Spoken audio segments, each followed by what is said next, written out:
A starving maid like you will never lay a finger on my granddaughter again. So get out of my estate before I throw you to the dogs." The voice of Eleanor cracked like a harsh whip beneath the scorching California sun, bouncing off the white pillars of the grand estate and stabbing into Amanda's chest like red-hot knives. Amanda, barely 28 years old, clutched her two battered suitcases tightly against her body, her hands trembling uncontrollably as the light blue nanny uniform she had worn with immense pride for 3 months now weighed on her shoulders like a heavy shroud. She pleaded with a broken voice, swearing upon the sacred memory of her late mother that she had never stolen anything, begging the cruel matriarch to understand that little Rachel needed her because the child was just beginning to trust again. Eleanor took a step forward, her chin held high, and the heavy gold rings gleaming on her bony fingers, declaring that her granddaughter was of high society, and did not need a pathetic beggar teaching her rural songs or filling her head with poor people's illusions.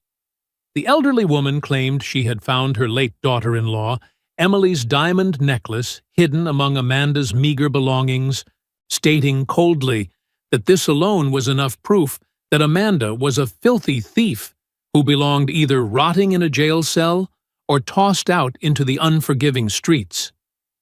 Tears cascaded silently down Amanda's flushed cheeks as she softly murmured that she had never put that necklace in her bags, insisting that someone had intentionally planted it there to ruin her because they all knew she loved that little girl as if she were her own flesh and blood. "That is exactly why you are leaving." The wealthy matriarch responded sharply, and for one fleeting fraction of a second, an emotion closely resembling genuine terror flashed across her icy eyes before her expression hardened into an impenetrable wall of aristocratic stone. Eleanor snapped her fingers and ordered Sam and Austin, two rugged ranch hands who worked the sprawling vineyards, to take the young woman away, their eyes glued to the dusty ground in deep shame as they carried her suitcases and escorted her toward the massive wrought iron gates. Neither of the hard-working men dared to look her in the eye as they abandoned her on the other side of the boundary, leaving her standing alone on the dirt road beneath the blinding midday sun more than 6 miles away from the nearest small town. The heavy iron gates slammed shut with a definitive metallic clang that sounded exactly like a death sentence, leaving Amanda standing paralyzed for a long moment, completely unsure of which direction she should even begin to walk.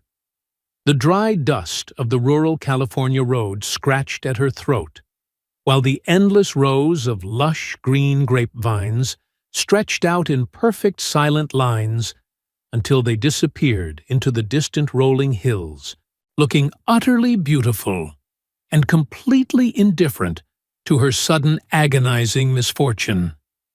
Taking a deep, shuddering breath, she picked up her heavy bags and began the agonizing trek, walking for nearly an hour until she reached a dilapidated wooden bus stop, leaning against a crooked telephone pole which offered the only meager sliver of shade against the relentless heat. She collapsed onto the crumbling concrete bench, her body entirely exhausted, her aching feet swollen inside her worn-out shoes, realizing with a heavy heart that she had no money to her name other than a few stray coins jingling uselessly in her apron pocket.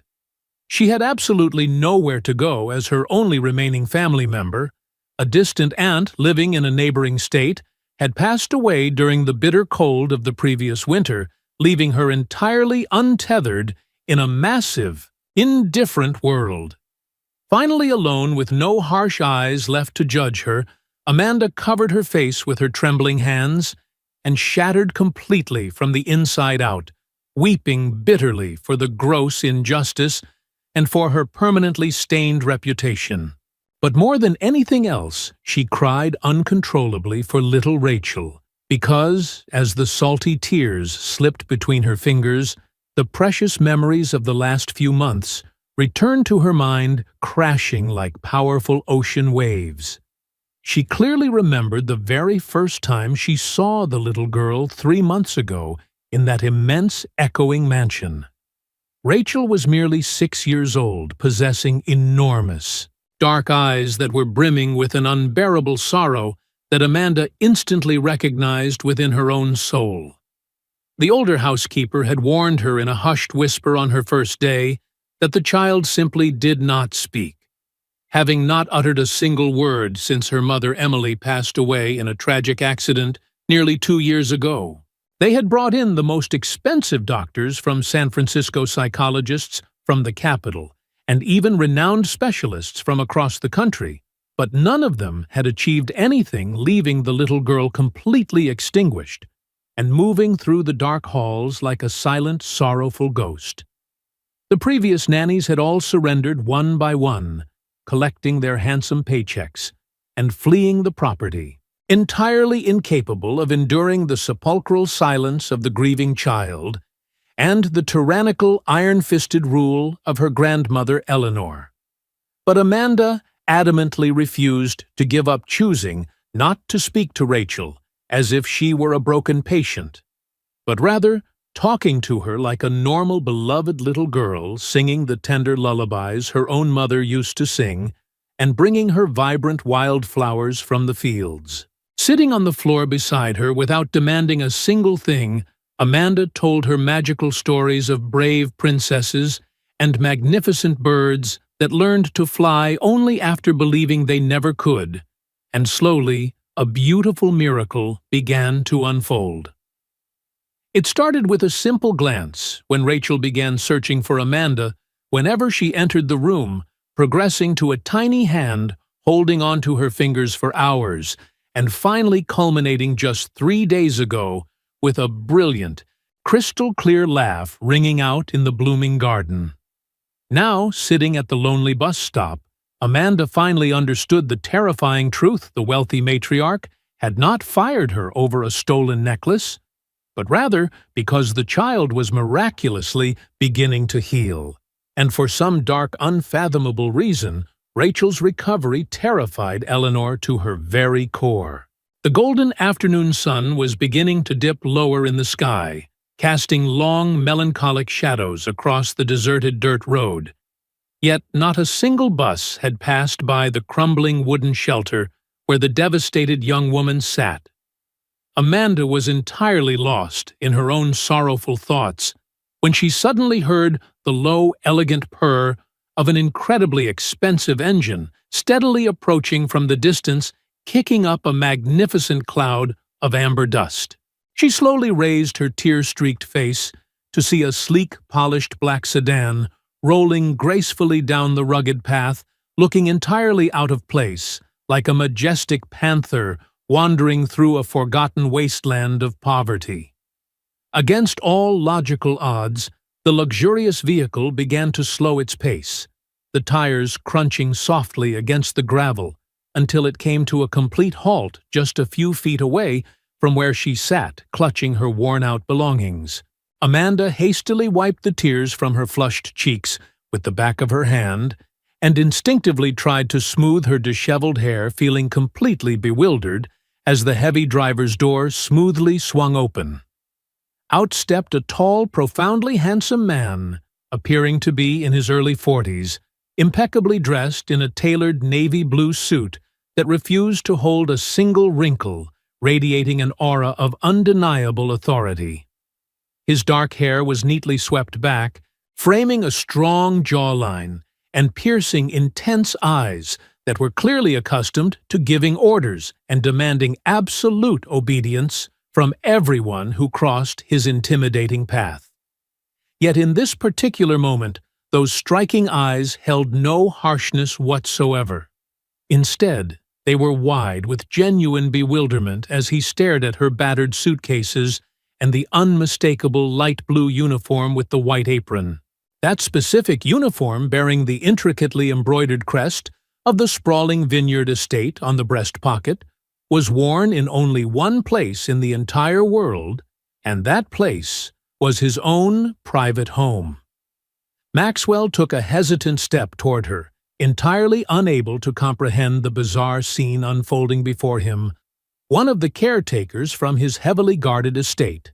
The very woman supposedly looking after his only daughter, stranded and weeping on the shoulder of a deserted country road.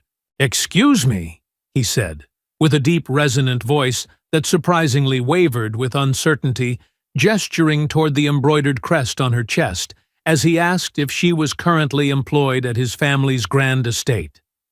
Amanda instantly jumped to her feet, her heart galloping wildly against her ribs, because while she had never formally met this man, his regal posture and the undeniable resemblance told her exactly who he was. "Yes, sir," she replied respectfully, her voice trembling slightly as she explained that, until a few hours ago, she had been the dedicated nanny, entirely responsible for the daily care of little Rachel.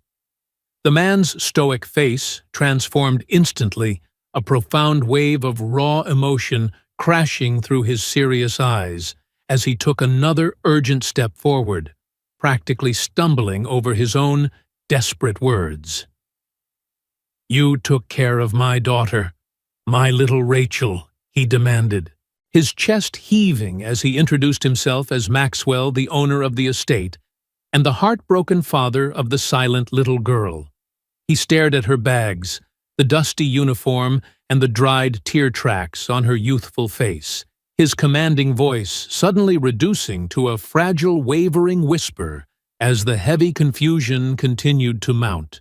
He explained that he had been away for 2 exhausting weeks closing crucial business deals in New York, and had spoken to his mother on the telephone merely 3 days ago. His mother had casually mentioned that they had hired a new extraordinary young woman who was working absolute miracles, and that for the very first time in 2 agonizing years, his precious daughter had actually laughed out loud. He swallowed hard, his eyes pleading for a logical explanation, as he demanded to know why the woman who had brought joy back to his child was now sitting abandoned in the middle of nowhere with all her worldly possessions. The warm California air seemed to freeze between them as Amanda felt her heart lodge firmly in her throat, realizing this powerful man knew absolutely nothing about the cruel injustice that had transpired that very morning. He had no idea that his own mother had maliciously thrown her out like garbage, nor did he know about the vile accusations, and seeing the desperate hope burning in his eyes, Amanda knew her next words would alter the course of their lives permanently.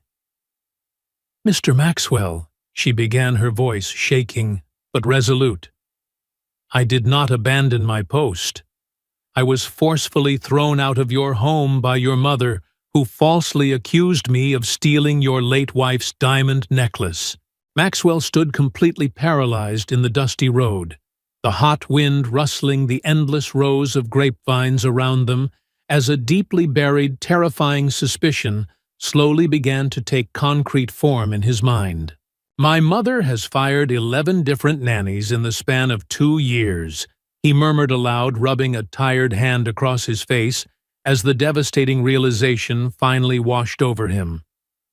Every single time one of them managed to get slightly close to Rachel, she miraculously found some convenient excuse to terminate them, making me believe it was simply her demanding standards. But you made my child laugh." He looked up at Amanda, really seeing her for the first time, not as a lowly employee, but as a remarkable human being expressing his profound shock that his daughter had shown emotion after 2 years of complete, devastating silence. "Get in the car right now," he commanded, his words not carrying the weight of a boss's order, but rather the desperate plea of a broken father, determined to unearth the truth, promising to take her back and fix the injustice immediately. The heavy iron gates of the grand estate loomed at the end of the long driveway, making Amanda's stomach twist into painful knots, as she recognized the familiar white walls and the embroidered crests on the uniforms of the bewildered ranch hands. They scrambled to swing the massive gates open, absolutely astonished to see their powerful boss returning in his luxury sedan, with the exact same young woman they had personally escorted off the property just hours prior. The sleek vehicle glided to a smooth halt directly in front of the sweeping stone staircase, where Eleanor stood waiting like a tyrannical queen upon her throne, wearing a severe dark dress and a face pale with barely contained venomous fury. "Maxwell!" she exclaimed, descending the steps with a forced smile praising his early arrival, before sharply demanding to know why on earth he had brought the thieving woman back to their respectable home. Mother Maxwell interrupted, stepping out of the vehicle with an eerie, terrifying calmness that was far more intimidating than any explosive shouting, declaring that they were going to talk inside, and they were going to speak nothing but the absolute truth. "There is nothing to discuss." Eleanor snapped defensively, insisting she had found Emily's precious jewelry hidden in the girls' bags, to which Maxwell immediately countered by asking why she was digging through an employee's private belongings in the first place. The piercing question dropped between them like a heavy stone plunging into a bottomless well, leaving the iron-willed matriarch completely speechless for the very first time in her incredibly privileged, commanding life. It was precisely in that tense, suffocating moment of silence that the entire world seemed to shift on its axis. Because at the very top of the grand stone staircase, a tiny, fragile figure suddenly appeared. Rachel, wearing an immaculate white dress, had heard the unmistakable sound of her father's car engine from her bedroom, and had sprinted out into the hallway, completely barefoot, entirely unnoticed by the distracted household staff.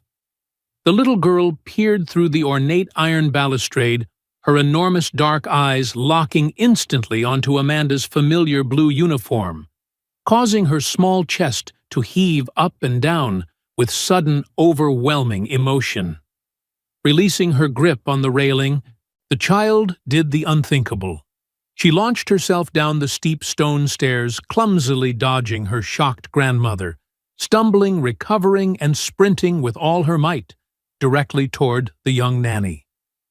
"Be careful," one of the maids shrieked in absolute terror, but Rachel did not slow down for a single second, throwing herself recklessly into Amanda's waiting arms as the young woman dropped to her knees on the sharp gravel to catch her.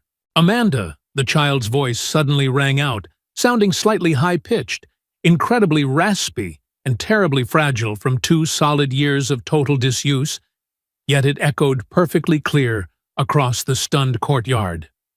"Amanda, please do not go away. Please do not leave me alone."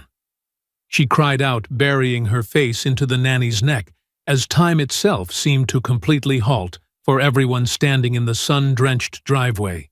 The elderly housekeeper dropped a silver tray that shattered against the cobblestones. The ranch hands immediately ripped off their hats in sheer reverence, and Eleanor stumbled backward, her face drained of all color, as if she had just witnessed a terrifying ghost. Maxwell, the ruthless businessman who managed massive empires without ever blinking, and who had refused to shed a single tear, even at his own wife's tragic funeral, stood entirely petrified in the center of the courtyard, tears freely overflowing from his wide eyes. His precious daughter had finally spoken, after 2 agonizing years of absolute soul-crushing silence, and the very first word she chose to utter was not father, nor was it grandmother. It was the name of the destitute woman they had thrown to the curb. "You came back for me." The little girl sobbed relentlessly, clinging to Amanda with a desperate iron grip, while Amanda held her tightly against her chest, weeping uncontrollably and promising the child that nobody would ever separate them again. Maxwell took a slow, trembling step toward the kneeling pair, his voice completely broken, and his handsome face soaked with tears, proudly declaring to his mother that this remarkable woman was never leaving their home ever again. Eleanor, looking as white as a fresh sheet of paper, stared at her weeping granddaughter, then shifted her gaze to the kneeling Nanny, her cold eyes filling with a newly birthed, deeply dangerous hatred that went far beyond mere wounded pride. This was no longer just a simple matter of aristocratic arrogance.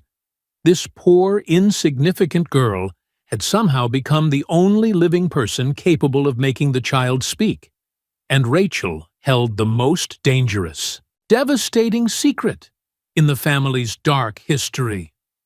That night, under Maxwell's strict, unyielding orders, Amanda was officially reinstated and moved back into the bedroom directly adjacent to Rachel's, while Eleanor watched the bags being carried up the stairs, with her lips pressed into a bloodless, terrifying line. Rachel adamantly refused to let go of Amanda's hand, for the entire evening trailing behind her through the massive corridors like a remarkably happy miniature shadow, occasionally dropping a single word like water or more, causing the maids to cross themselves in sheer awe. During the extravagant evening meal, Maxwell shattered another strict generational rule by ordering an extra place setting at the grand dining table, insisting with a warm smile that Amanda sit beside them as an honored guest rather than a servant. Eleanor hissed her furious disapproval, claiming it disrupted the natural order of their high-class home, but Maxwell silenced her instantly, stating coldly that his late father's rules had never once managed to cure his daughter's crippling silence, leaving the old woman seething. While the bizarre family dinner unfolded in the main dining room, Eleanor locked herself securely inside her soundproofed study, aggressively dialing a private telephone number she knew entirely by heart, desperate to summon immediate reinforcements. "Catherine?" "It is Eleanor," the older woman whispered sharply into the receiver, her tone dripping with venom as she demanded her wealthy younger friend travel to the estate the very next morning because a massive problem named Amanda had invaded their lives. Eleanor warned the socialite that the poor girl was rapidly embedding herself into Maxwell's vulnerable heart, and if they did not act swiftly to destroy her, the lowly maid would undoubtedly become the next lady of the grand estate. The smooth, sugary voice of Catherine purred through the telephone line, assuring the frantic matriarch not to worry, promising she would arrive by noon to eliminate the nuisance, boasting that she knew perfectly well how to dispose of women who dared to stand in her way. Catherine arrived precisely on time the following day, stepping out of a blindingly red sports car wearing an ivory linen suit that easily cost more than Amanda could earn in 3 grueling years of physical labor.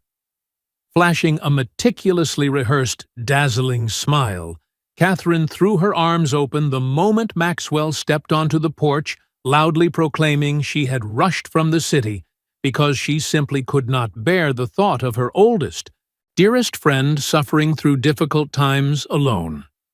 Maxwell greeted her with polite but noticeably distant courtesy, fully aware that his mother had been forcefully pushing this elegant, wealthy woman as a potential replacement wife for months, though he currently had absolutely zero patience for romantic games.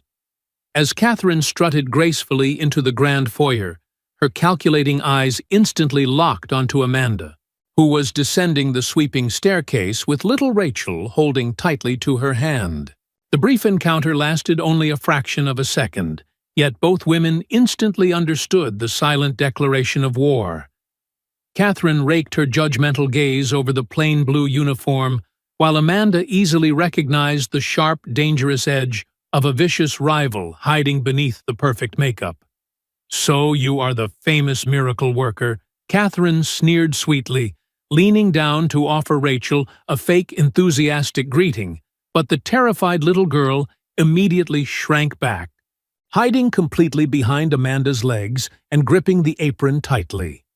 The socialite's perfect smile cracked for just a millimeter as she noted the child's obvious rejection, making a passive-aggressive comment about how strange it was that the girl trusted a total stranger over her own lifelong family friends.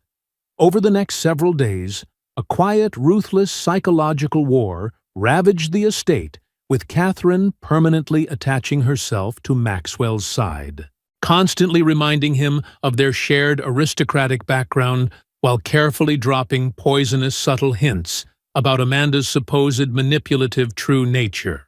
Catherine maliciously suggested that impoverished girls often knew exactly how to emotionally manipulate vulnerable, wealthy children simply to secure a permanent, comfortable roof over their own heads, urging Maxwell to be extremely cautious about who he allowed to sleep under his roof.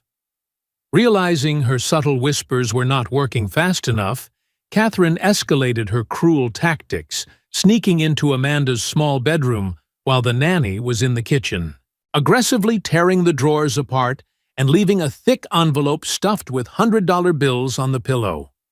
Attached to the cash was a typewritten note demanding Amanda take the money and disappear into the night, threatening that if she stayed, she would lose absolutely everything, including her personal freedom and her life.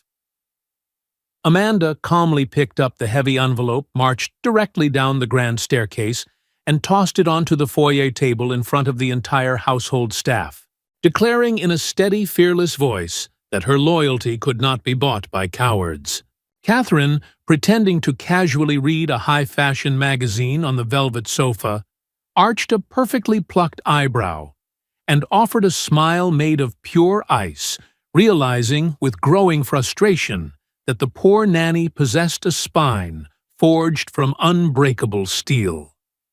Undeterred by the nasty games, Amanda poured her entire soul into caring for Rachel, celebrating every tiny victory as the little girl began to paint colorful pictures and whisper entire sentences, blooming beautifully like a resilient flower after a devastating, endless winter. One rainy evening, Maxwell quietly entered the magnificent library to find Amanda sitting on the plush rug, humming an old country melody, while helping Rachel build a towering castle out of wooden blocks, the sound filling his empty heart with unfamiliar warmth. He sat down on the floor beside them, completely ignoring his expensive suit, softly confessing to Amanda that she had miraculously resurrected his dead household, and the profound lingering gaze they shared sent a dangerous electric thrill straight through Amanda's chest. That very night, however, a terrifying incident abruptly shattered the fragile peace. Rachel woke up screaming uncontrollably from a horrific nightmare, thrashing violently in her bed while completely drenched in cold, shivering sweat.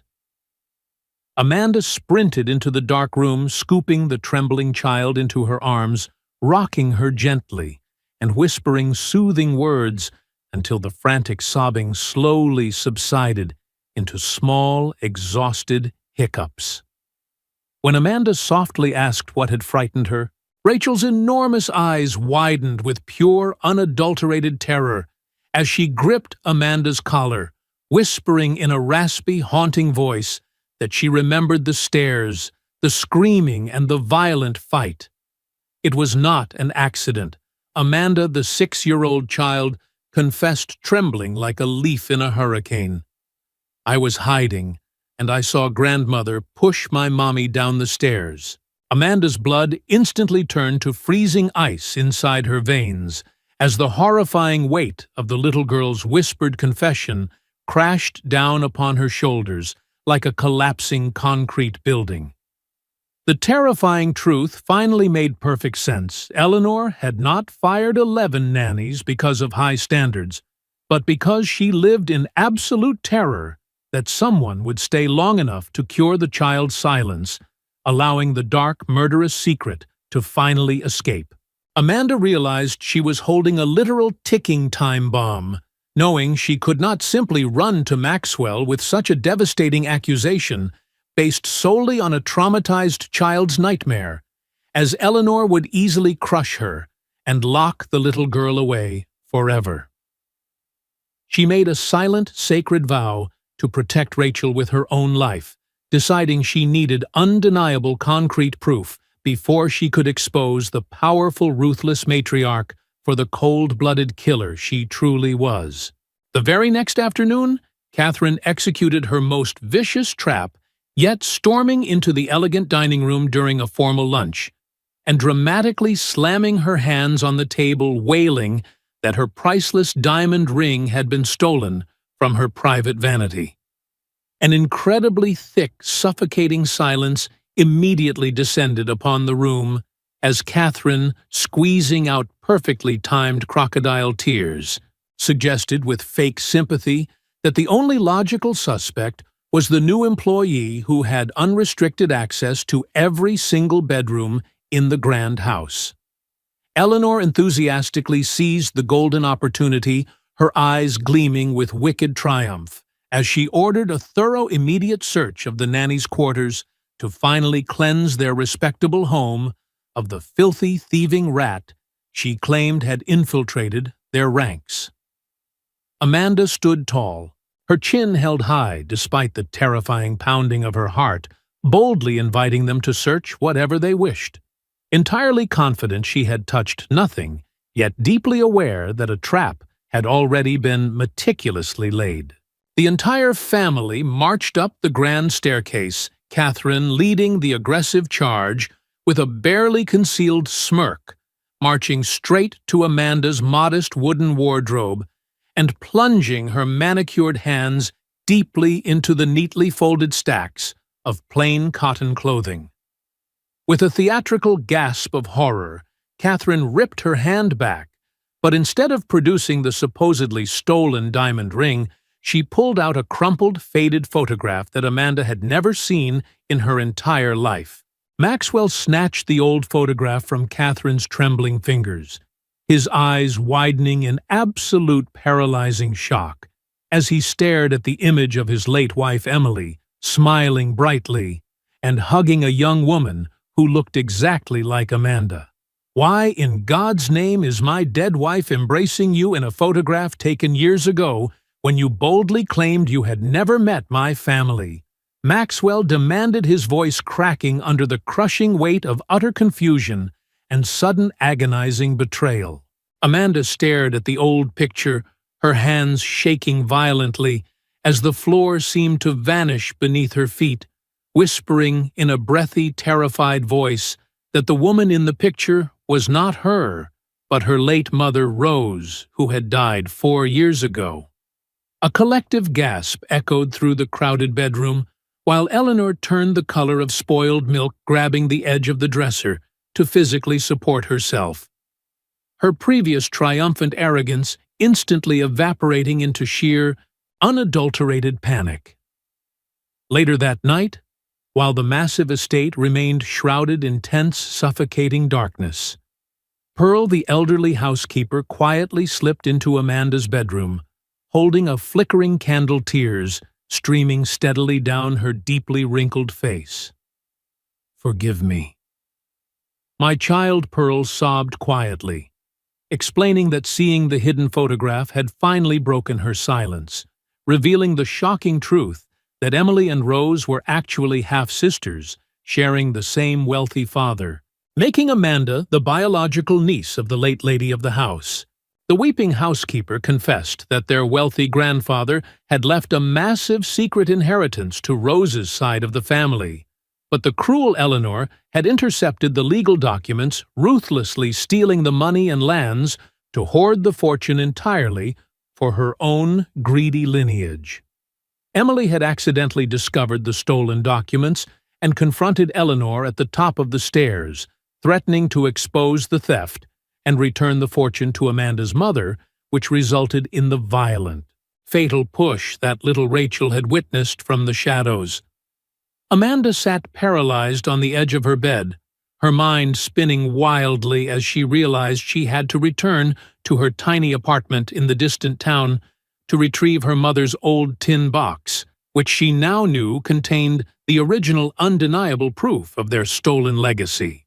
Unfortunately, the wicked Eleanor had been listening through the thin wooden door, and by the time the sun rose the next morning, she had orchestrated a devastating, flawless counterattack to eliminate the threat once and for all.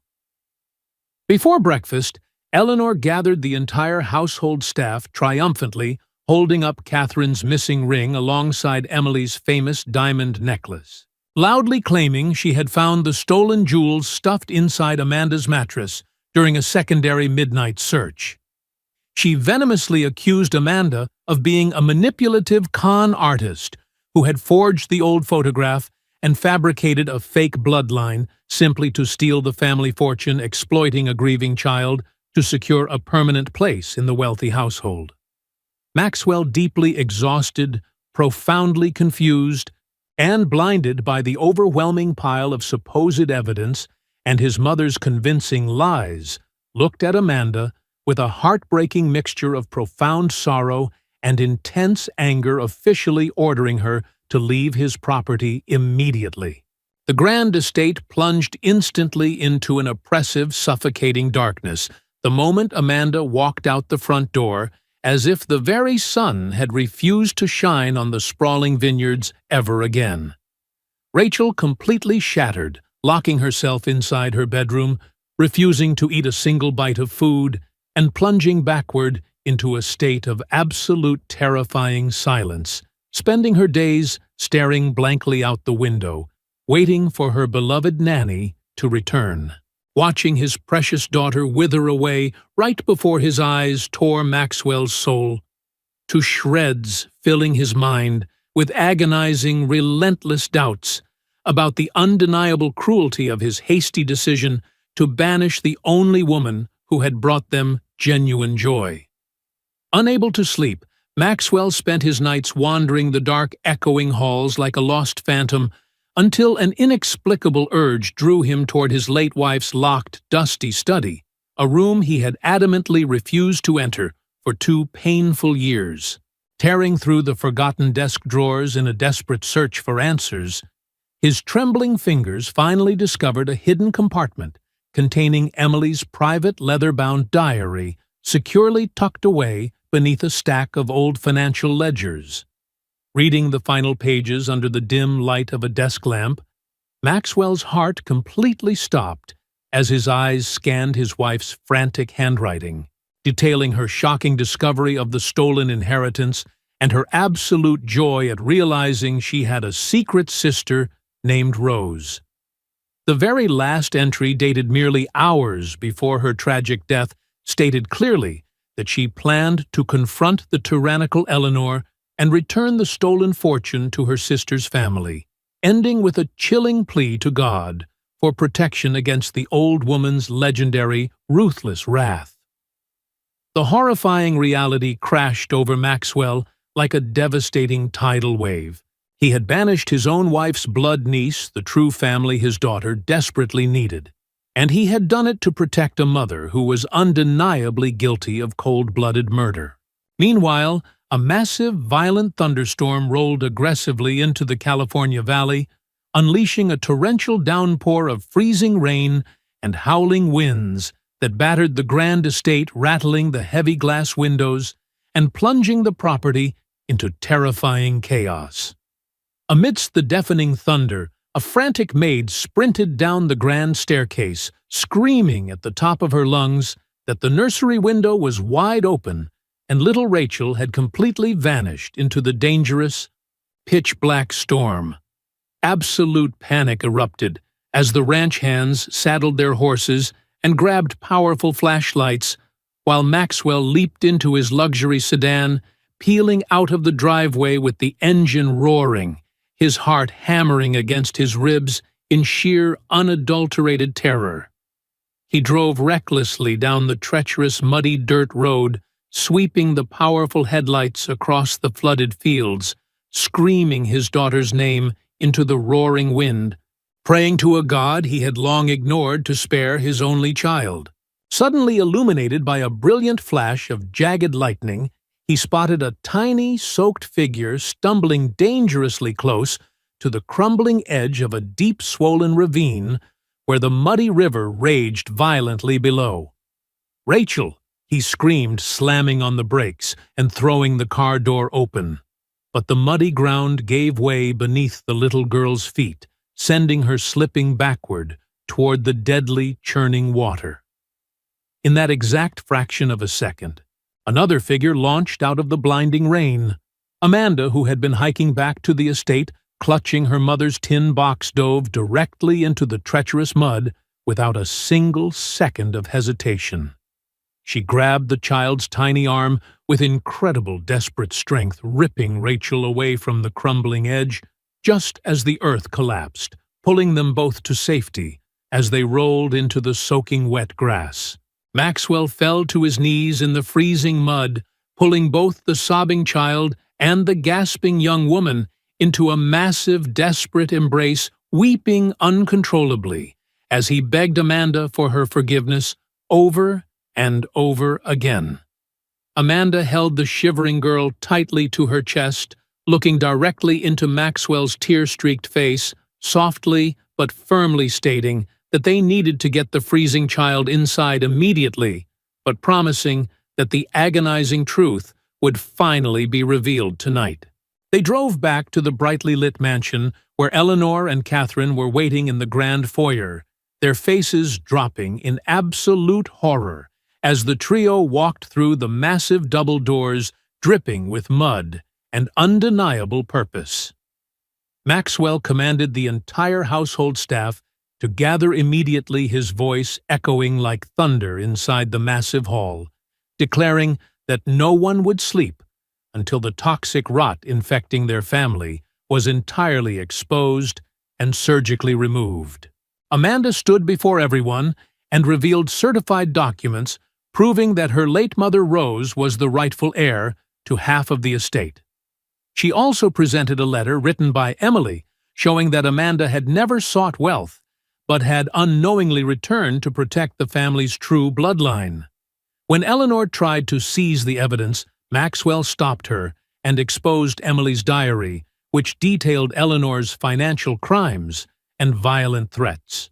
The final truth emerged when little Rachel bravely told everyone that she had witnessed her grandmother push Amanda down the stairs. As the shocked household looked on, Eleanor's lies collapsed completely. Catherine's attempt to escape also failed after the housekeeper exposed her role in framing Amanda, and Maxwell ordered her to leave forever. Moments later, Sheriff Davis arrived and arrested Eleanor for the crimes she had hidden for years. 8 months later, the once troubled California estate had become a joyful home filled with laughter. Rachel was thriving. Amanda inherited her rightful share of the fortune and donated most of it to a children's charity in memory of her mother and aunt, while she and Maxwell gradually fell in love and married in a simple ceremony, with Rachel proudly carrying the rings. Their story proved that love and truth can overcome betrayal, that real family is defined not only by blood, but by loyalty and sacrifice, and that healing begins when people choose compassion, honesty, and hope over fear, pride, and greed.